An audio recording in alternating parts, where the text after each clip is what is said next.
Estamos hoy comenzando predestinado para cuestionarme la predestinación, la parte 23 ya, ¿ok?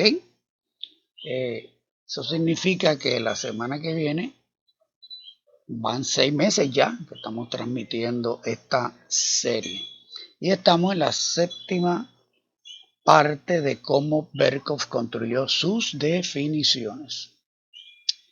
En la sección anterior estudiamos cómo Berkov, definiéndonos el decreto, trata de que demos por sentado que el que Dios haya asegurado lo que va a acontecer por medio del decreto, en ninguna manera responsabiliza a Dios por lo que ocurre.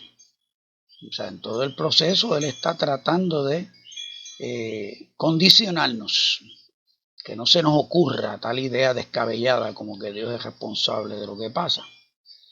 Terminé citando de Berkov. Dios no se hace responsable en forma alguna de tales actos pecaminosos. Cito la cita de Berkov. Y comenté después que le cité esa frase de Berkov, que no se nos ocurra la idea de que son los teólogos de la predestinación los que necesitan absolver a Dios de toda responsabilidad por las acciones de las criaturas libres y racionales. Y dejo la cita que yo hice, ¿ve? O sea, no se te vaya a ocurrir que esto es un problema que ellos crean por sus definiciones, por construir la teología de ellos de la forma en que la construyen, que no se nos vaya a ocurrir a nosotros que ellos son los que tienen el problema. No, es que no hay ningún problema. ¿Entiendes? Dios no es responsable, ¿ve?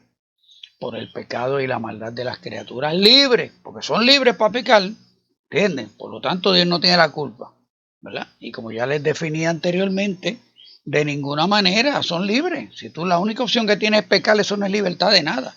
Eres esclavo del pecado y se acabó. ¿Ok? Ahora, ¿quién te puso en esa condición? ¿Quién determinó esa condición de que solo tuvieras la única opción de pecar? Pues Dios creó eso porque eso es lo que ellos vienen diciendo desde Calvino. ¿Ok? Quiere Berkov que veamos que Dios no es responsable por las acciones que los hombres hacen, a pesar de que Él mismo dice en párrafos anteriores que Dios las decretó, y cito, hacerlas absolutamente seguras. Dejo la cita. O sea, Él es el que dice eso. ¿Ok? A pesar de que vemos en toda la Biblia a Dios dejándole saber su voluntad a las criaturas, advirtiéndoles de las consecuencias de obedecerla o no.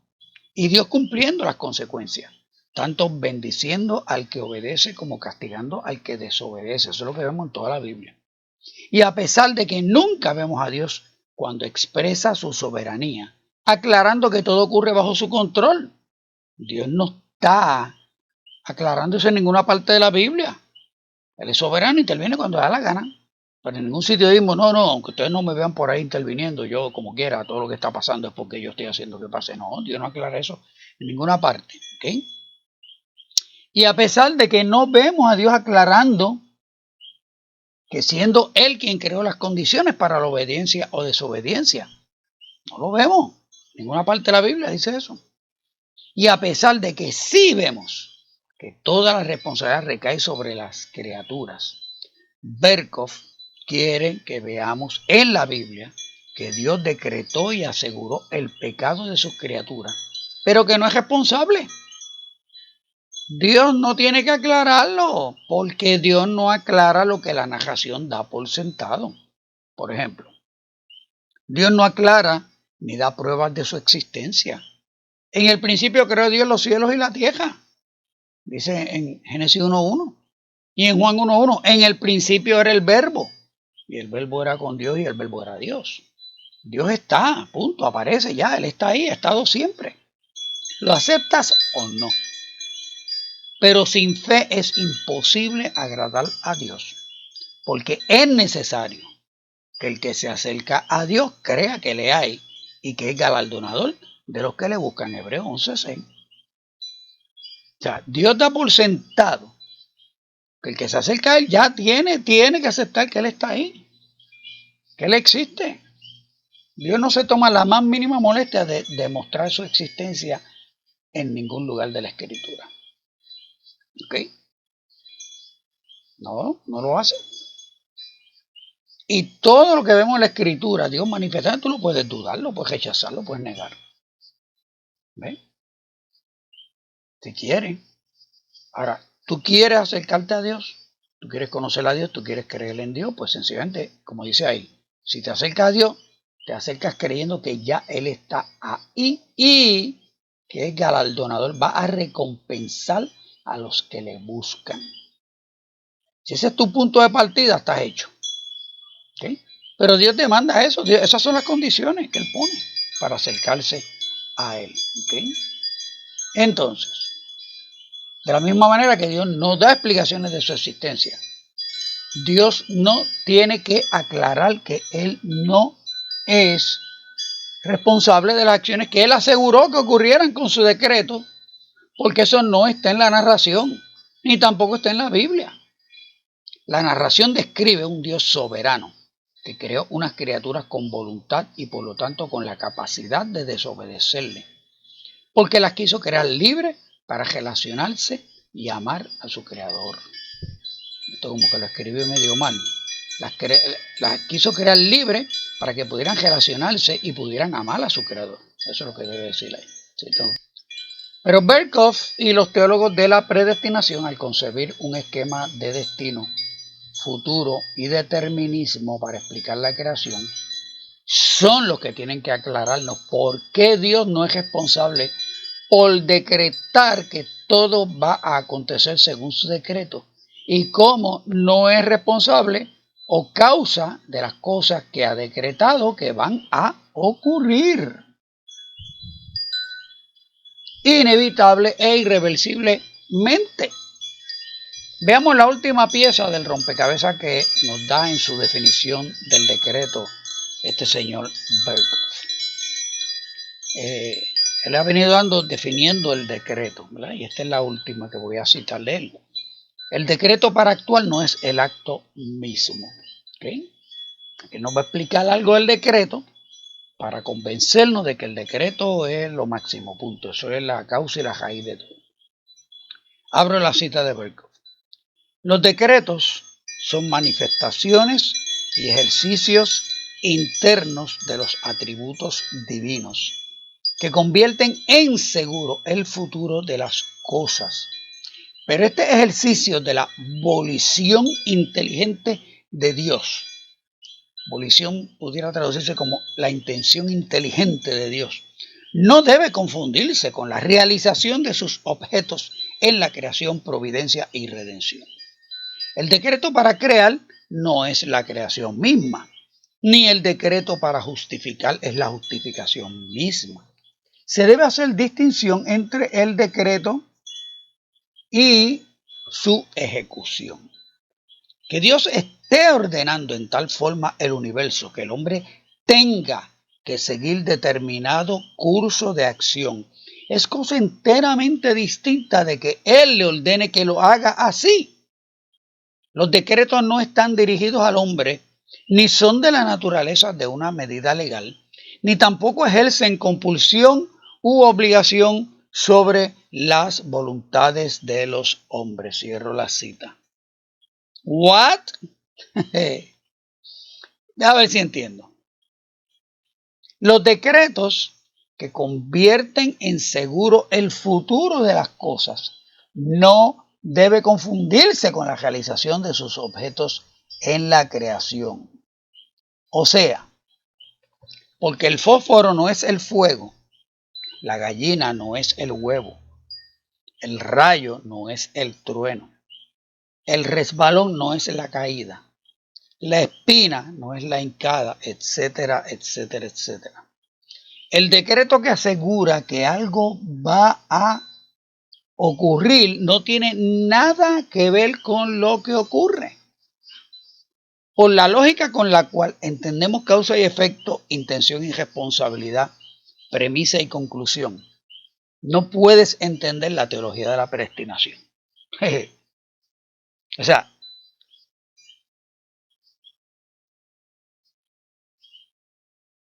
Estamos todos de acuerdo que el fósforo no es el fuego, pero puede ser la causa del fuego.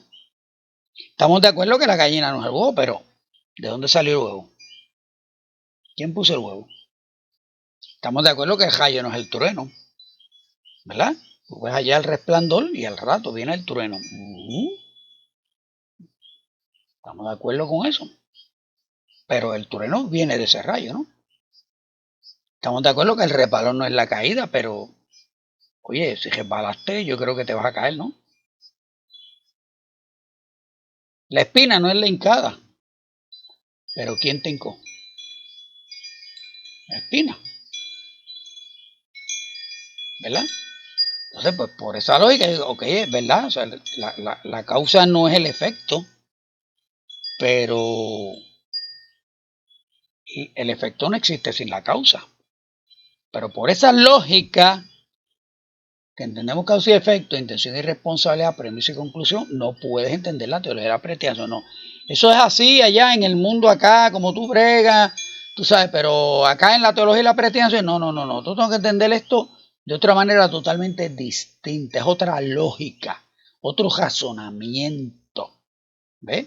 Entonces, por eso es que él viene y te dice ahí, bien tranquilo, por no decir descaradamente, los decretos que convierten en seguro el futuro de las cosas no debe confundirse con la realización de sus objetos en la creación. O sea, Dios decretó que algo va a ocurrir, pero Dios no tiene nada que ver con lo que ocurre. El decreto no tiene nada que ver con lo que ocurre. Ok. Por más que tu mente te dirija a concluir que el Dios que asegura que algo va a ocurrir es responsable por lo que ocurra, es lo que tú y yo pensaríamos. Pero según ellos, eso no es así. Él no es responsable. Acéptalo por fe, pues. Oh, profundidad de las riquezas de la sabiduría y de la ciencia de Dios. Cuán insondables son sus juicios, inescrutables sus caminos. Porque, ¿quién entendió la mente del Señor? ¿O quién fue su consejero? Romanos 11, versos 33 y 34. Pero el hombre natural no percibe las cosas que son del Espíritu de Dios, porque para él son locura y no las puede entender, porque se han de discernir espiritualmente. 1 Corintios 2:14. O sea, ¿te parece absurdo lo que él está proponiendo aquí sobre el decreto? Pero no, es que tú no entiendes la mente del Señor, es que esas son las cosas inescrutables, ¿entiendes? De Dios. O sea, son profundidades de Dios. O sea, imagínate, ¿cómo tú pretendes entender los juicios insondables de Dios? ¿Entiendes? Que Dios decretó que algo va a ocurrir, pero Dios no tiene nada que ver con lo que ocurre. O sea, si tú no entiendes eso, pues, es que tu mente finita no te permite entenderlo. ¿Ok? Así que, o sea, por aquí es que viene Berkov dándonos su definición. Cito de Berkov. Se debe hacer distinción entre el decreto y su ejecución. O sea, no los mezcle. Una cosa no tiene que ver nada con la otra. ¿Ok? Pregunto yo, ¿se debe? Él dice, se debe hacer distinción. Y yo, se debe. Se tiene que hacer para que nadie se le ocurra pensar que Dios es el autor del mal. Abro cita de Berkov. Que Dios esté ordenando en tal forma el universo, que el hombre tenga que seguir determinado curso de acción. Es cosa enteramente distinta de que Él le ordene que lo haga así. Berkov, dijo la cita, Berkov está admitiendo que a pesar de que Dios ha determinado el curso de acción del hombre, tienes que entender que no es que Dios lo ordene. Aunque estás viendo en la misma oración que Dios esté ordenando y que es cosa enteramente distinta de que Él le ordene. Eso es perfectamente correcto. No es una contradicción, no es un oxímoron, no es que estás leyendo mal. O sea, tú no estás viendo un disparate, ¿entiendes? Estás viendo algo perfectamente racional y lógico dentro de la mente de Dios, dentro del esquema, la estructura de la teología de la predestinación. ¿Ves? En la misma oración tiene que Dios esté ordenando Eso no tiene que ver nada. Eso es enteramente distinto de que Él lo ordene. O sea, ¿ordena o no ordena? O sea, ¿qué lógica es esta? ¿Qué raciocinio es este? El que Él nos quiere implementar, atosigar. Pero esto es teología. Teología es que ellos cuestionan unas cosas, las explican de una manera y lo tienes que aceptar. Porque una vez esas explicaciones satisfacen su criterio, su lógica, su raciocinio, pues nadie puede contradecir eso y eso lo tiene que aceptar. Pero esto es lo que se enseña en seminarios. Esta es la teología de la predestinación. Dios ordena, pero no ordena. Ajá. Abro la cita de Berkov. Los decretos no están dirigidos al hombre. Ajá. ¿Y a quién van dirigidos? Al espacio, a la nada. Ni son de la naturaleza de una medida legal. Son una ley. Todos los decretos en la Biblia, donde aparece la palabra decreto y Dios decretando, son mandamientos. Pero aquí dice él que no son de naturaleza de una medida legal. Ni tampoco ejercen compulsión, no obligan. O compulsión u obligación, no están empujando ni están obligando sobre las voluntades de los hombres. Cierro la cita de Berkov. Wow. En otras palabras, para que te quede claro, los decretos que aseguran que las acciones de los hombres son seguras no tienen nada que ver con los hombres. Aunque ya te dijo que Dios esté ordenando en tal forma el universo que el hombre tenga que seguir determinado curso de acción. Aunque Él te dijo eso, y quiere que entienda, el decreto no ejerce compulsión u obligación sobre las voluntades de los hombres. Eso es lo que Él está enseñando ahí. Es lo que Él quiere que tú creas. Por más ilógico, irracional, absurdo, ridículo que te pueda parecer eso. Le hacen un bypass al hombre para que veamos, para explicarnos que el decreto solo influencia las acciones y no las voluntades de los hombres, pues de alguna manera quiere que creamos que en su sistema el hombre es libre y el responsable de las acciones que Dios decretó como seguras. En resumen, Berkov define el decreto como aparte y distinto de la ejecución del decreto, y que el decreto no va dirigido al hombre, mucho menos a su voluntad, y así te justifica lo que vimos en el tópico anterior. Dios no se hace responsable en forma alguna de tales actos pecaminosos.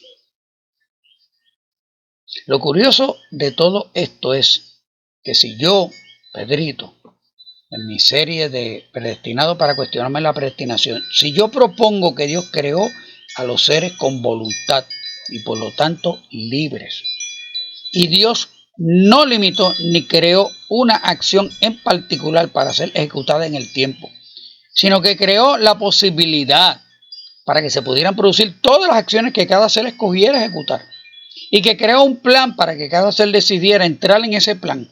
Y Dios se reservó en su soberanía intervenir en favor de su plan sin cancelar la libre decisión de los seres. Y si propongo que eso es lo que la narración del texto describe y que por eso yo sé que Dios no es el autor del mal, ni del destino, ni del futuro, yo estoy incorrecto. O sea, Él puede separar una cosa de la otra como gusto y gana para que cuadre su sistema, para que su sistema funcione. Pero yo no puedo separar la voluntad de Dios de las voluntades de los hombres, de los seres libres. Yo no puedo separar eso para explicar lo mismo y que Dios no sea el autor del mal. Ellos pueden torcer la racionalización del argumento como les dé la gana para que cuadre, para que ellos se van obligados a creerlo, porque a mí no me obligan ni me convencen a creerlo. Pero yo no puedo crearlo a mi manera, separar las voluntades de Dios y de los hombres para explicar que cómo Dios no es responsable de las acciones de los seres libres que Él creó. Ellos lo pueden hacer, pero yo no lo puedo hacer. Todo por no entender que las preguntas que surgen de su teología surgen por no entender que son incorrectas las premisas de futuro y destino y que son incorrectas sus definiciones de soberanía, presciencia, decreto, gracia, predestinación y elección. ¿Okay? Así que esta es cómo es que las contradicciones de la teología de la predestinación, en este caso el decreto, cómo nos quieren atosigar el decreto, porque el decreto es importantísimo para ellos, para introducir en su esquema de la predestinación el concepto del destino y del futuro. ¿Okay? O sea, para no hablar de destino y no hablar de futuro, pues ellos hablan de el decreto. ¿Okay? Porque entonces acuérdense, viene la discusión antigua desde Agustín de que si Dios conocía, entonces decretó, pero como él sabía quiénes iban a salvar, pues entonces por eso fue que entonces los predestinó a ellos. Y después Calvino dice, no, eso es flojo. O sea, él decretó y por eso es que puede preconocer. Y ahí entonces ellos van a jugar con eso, los distintos teólogos que los vinimos viendo desde Lutero. Y entonces, aquí vemos a Berkhof, siglo XX, puliendo la lógica y la racionalización que hay detrás de todo esto. ¿Okay? En la siguiente parte, Berkhof va a enumerar las características del decreto. ¿Okay? Porque aquí ya él paró de definiciones. Ahora él va a hablar de las características del decreto y en general son una ampliación de las definiciones ya discutidas. No voy a volver a repetir lo ya discutido, solo a comentar algunos aspectos de algunas. En la primera, que se llama está fundado sobre la sabiduría divina, aunque la Biblia no habla de ese decreto como los de la predestinación lo describen. Berkhof, para asegurarnos de que el decreto es sabio, cita varios pasajes que hablan de la sabiduría y el consejo de Dios, para probarnos que él está fundado en la sabiduría de Dios el decreto. Aunque Berkhof dice que esos pasajes prueban que su decreto es basado en la sabiduría, esos pasajes solo hablan de la sabiduría y el consejo de Dios, no de su decreto. Vamos a verlo. Para que la multiforme sabiduría de Dios sea ahora dada a conocer por medio de la iglesia a los principados y potestades en los lugares celestiales, conforme al propósito eterno que hizo en Cristo Jesús, nuestro Señor. Efesios 3, del 10 al 11. Ahí no está hablando de ningún decreto. Está hablando que la multiforme sabiduría de Dios va a ser dada a conocer por medio de la iglesia a los principados y potestades, etcétera, etcétera. ¿Ok? Entonces, el otro versículo. Cuán innumerables son tus obras, oh Jehová. Hiciste todas ellas con sabiduría. La tierra está llena de tus beneficios. Salmo 104, 24. Él no está hablando de ningún decreto. Está diciendo que Dios hizo todo con sabiduría. Pues Berkhof quiere que tú entiendas que esa sabiduría hiciste todas ellas con tu decreto. La tierra está llena de tus decretos. No. El siguiente verso. Jehová con sabiduría fundó la tierra, afirmó los cielos con inteligencia. Proverbios 3:19. Berkhof quiere que entendamos ese texto. Jehová con decreto fundó la tierra, afirmó los cielos con su decreto. Siguiente verso. El que hizo la tierra con su poder, el que puso en orden el mundo con su saber y extendió los cielos con su sabiduría. Jeremías 10:12. Berkhof quiere que leamos el que hizo la tierra con su poder, el que puso en orden el mundo con su decreto y extendió los cielos con su decreto. El siguiente. Él es el que hizo la tierra con su poder, el que afirmó el mundo con su sabiduría y extendió los cielos con su inteligencia. Lo mismo, Jeremías 51:15. El consejo de Jehová permanecerá para siempre, los pensamientos de su corazón por todas las generaciones. Ajá. Se supone que ahí en Salmo 33:11, se supone que ahí nosotros leamos. el decreto de Jehová permanecerá para siempre. No.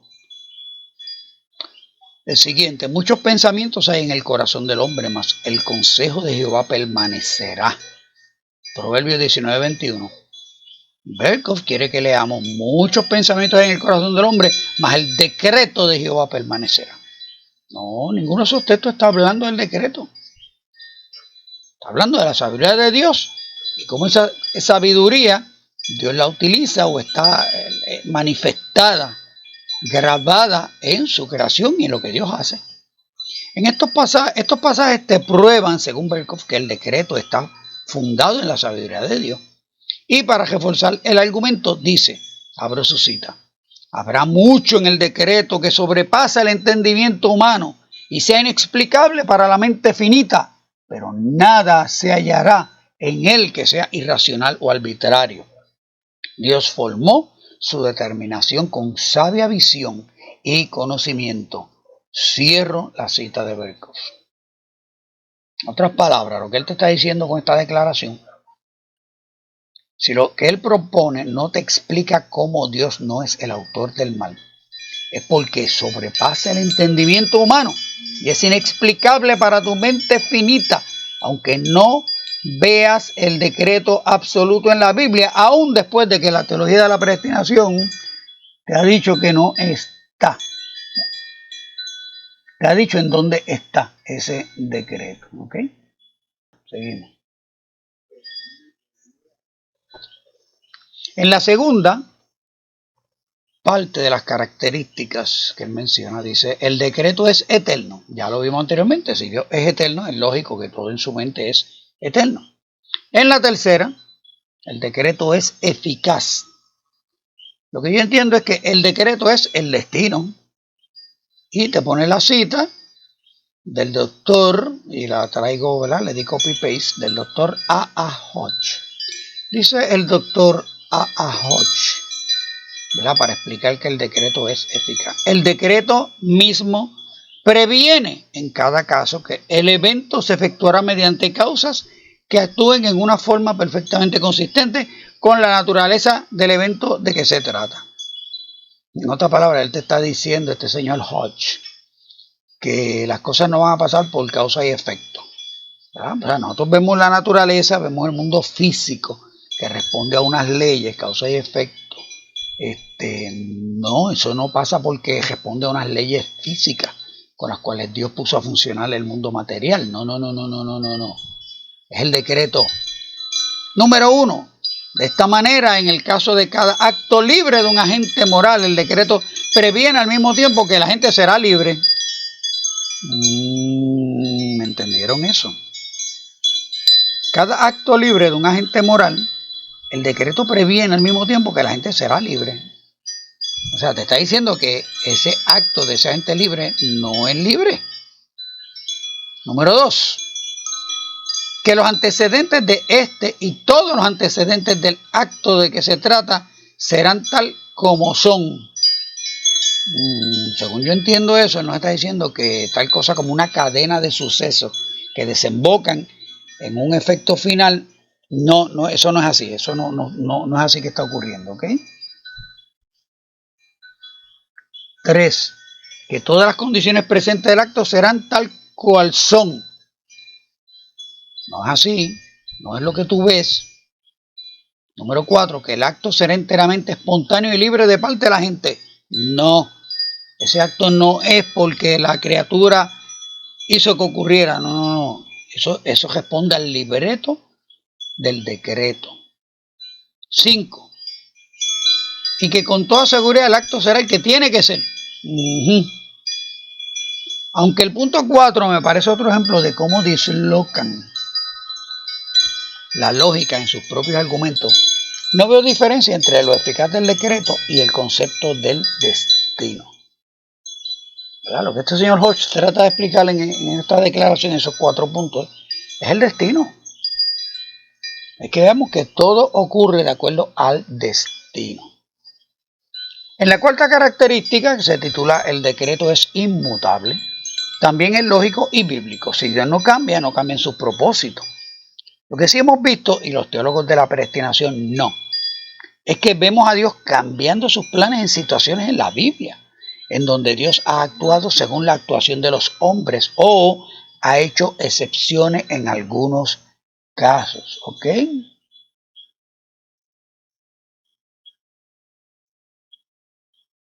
En la quinta, el decreto.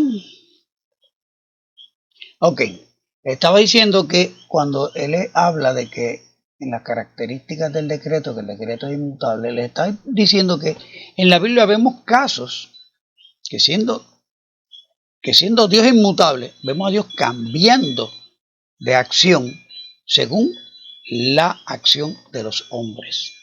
Por ejemplo, nosotros vemos cuando Dios le dice a Moisés, quítate de en medio, quítate de en medio.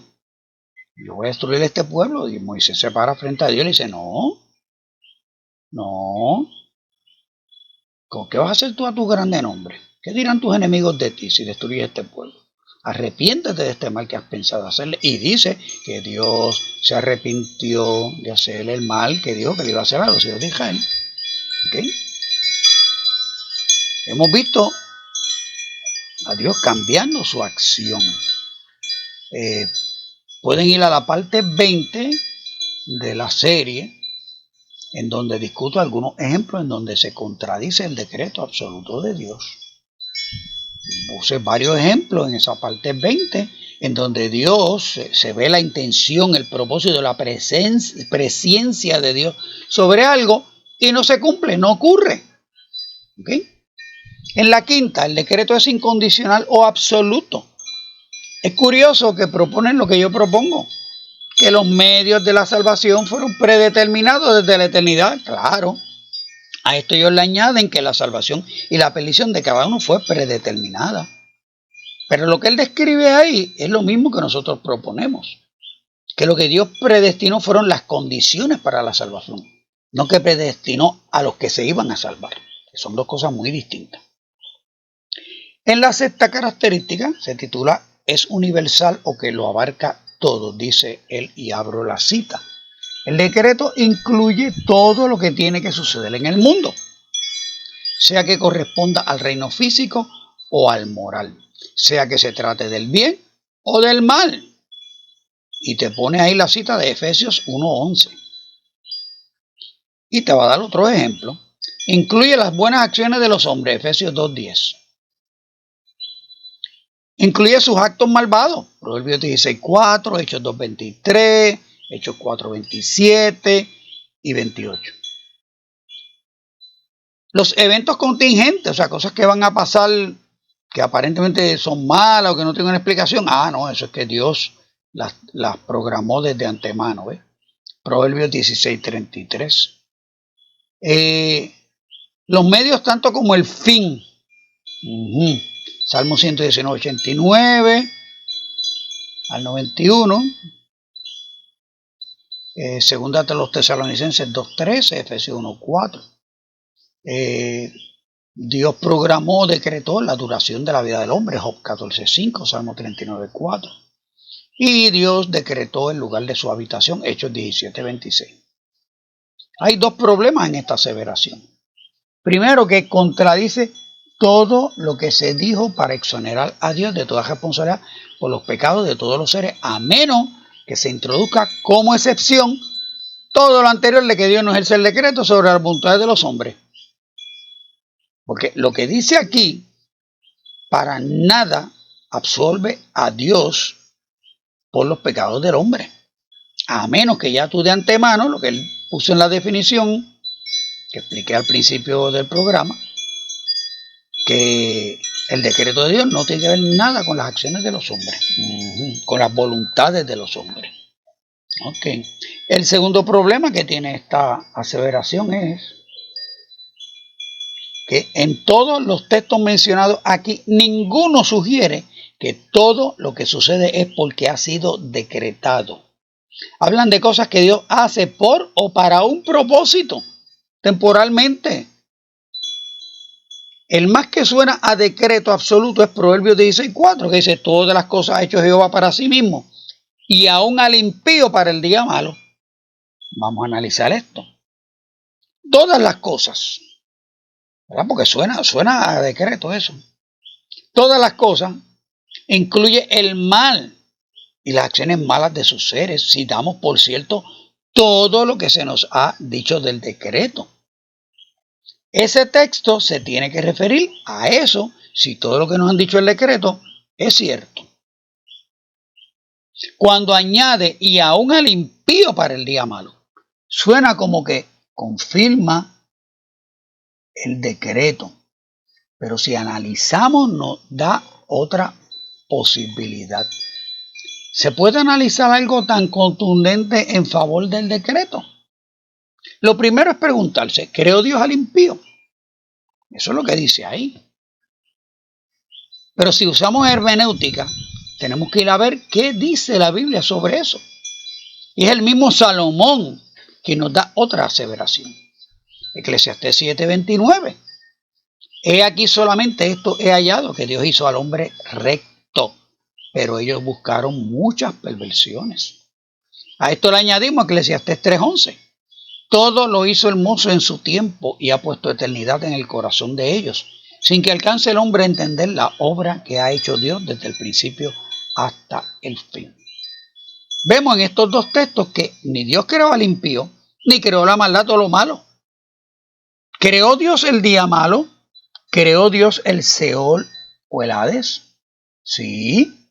Dios creó el día malo y el día de la ira y el infierno. Jesús mismo dijo que el infierno fue preparado para el diablo y sus ángeles. ¿Antes o después de la creación? Si Dios hizo todo bueno en gran manera en Génesis y hermoso en su tiempo en Eclesiastés, podemos asumir que Dios lo hizo después de la caída. Y asimismo creó el día malo para castigar a los que se iban a rebelar. Eso es consistente con un Dios de justicia que sabía que al crear seres libres, unos se iban a rebelar y otros no. Y preparó de antemano, antes o después de Génesis, el justo castigo para ellos. Eso nos obliga a concluir que creó justos e impíos primero y luego creó la recompensa para cada uno. Sí nos permite concluir que cuando dice Jehová ha hecho todas las cosas para sí mismo, hizo todas las cosas hermosas, y si el día malo, día de la ira, infierno, muerte, etc., son cosas no hermosas, entonces las hizo después de Génesis 1. Y todas las hizo para ser consistente con su propósito y su justicia. Y cuando dice, y al impío para el día malo, no es que hizo al impío, sino que los que buscaron muchas perversiones, como dice en Eclesiastés, él dispuso que fueran castigados en el día malo. Y no usa la palabra decreto a propósito, pues es la palabra que Berkhoff utiliza. Y ese mismo análisis lo voy a utilizar después en esos textos contundentes que dicen que Dios hace que todo ocurra desde antes de la fundación del mundo. En la séptima y última característica, habla de lo permisivo del pecado, pero ya vimos, es la sabia decisión de Dios, entre comillas, asegurarse que ocurre el pecado, pero sin involucrarse en la comisión del mismo. Dice esta característica, en lo que al pecado se refiere, este se considera permisivo. Abro la cita de Berkhoff. Se acostumbra a hablar del decreto de Dios como permisivo en cuanto al mal moral se refiere. Ellos lo acostumbran. Mediante su decreto, Dios volvió las acciones malvadas de los hombres en infaliblemente seguras, sin que decida efectuarlas por medio de acción inmediata sobre y en la voluntad finita.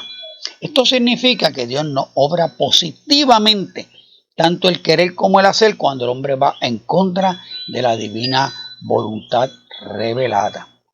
Debería notarse cuidadosamente, sin embargo, que este decreto permisivo no implica un permiso pasivo de algo que no está bajo el control de la voluntad divina. Es un decreto que vuelve absolutamente seguros los futuros actos pecaminosos, pero en los cuales Dios determina, número uno, no estorbar la propia determinación pecaminosa de una voluntad finita, y número dos, conducir y sujetar los resultados de esta propia determinación pecaminosa. pecaminosa. ¿Ok? Y te da el Salmo 78, 29, el 106, 15, Hechos 14, 16, 17, 30, etc. Ya vimos en la sección anterior cómo ellos se dan el lujo de utilizar lo permisivo para que Dios no quede como el responsable del mal. Pero a los que cuestionamos toda su teología, no nos permiten presentar la voluntad permisiva de Dios para explicar cómo un Dios soberano puede crear criaturas que reten su soberanía. Aquí, una vez más, vemos cómo pretenden que aceptemos que Dios crea el plan para asegurar el pecado, pero en ninguna manera está implicado en él mismo. Y aquí termino el programa